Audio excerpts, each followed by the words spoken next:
What we have here is a large tattoo. That's what it amounts to, tattoo on a wall. And I don't much like tattoos. Now, I'll tell you why. It goes back to the Second World War.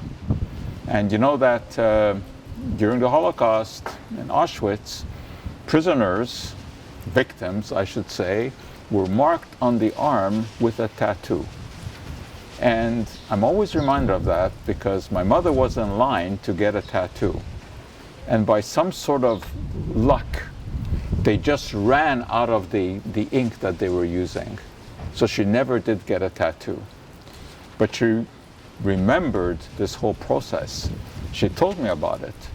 And what they did then was to take what looked like a piece of wood that had tiny little nails in it.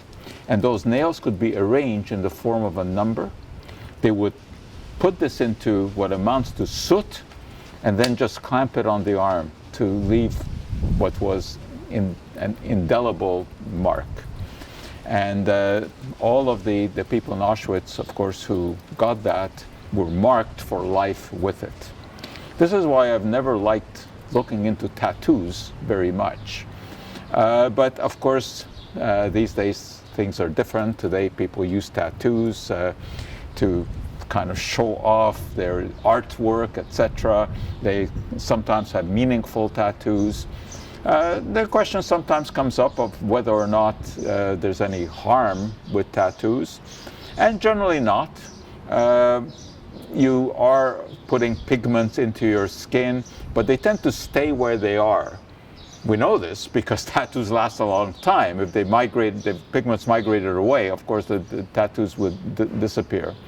But there are some stories of some nanoparticles from those pigments ending up in the lymphatic system, which you really don't want.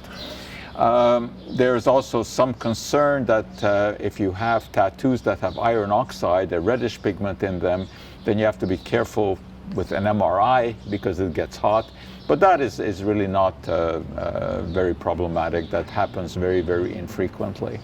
Anyway, now you know why as much as I like to talk about science, I don't like all that much to talk about tattoos, because I'm reminded of the whole business during the Holocaust, when tattoos were used for a completely different purpose than decorating your arms. And that's why I would never have a tattoo of any kind.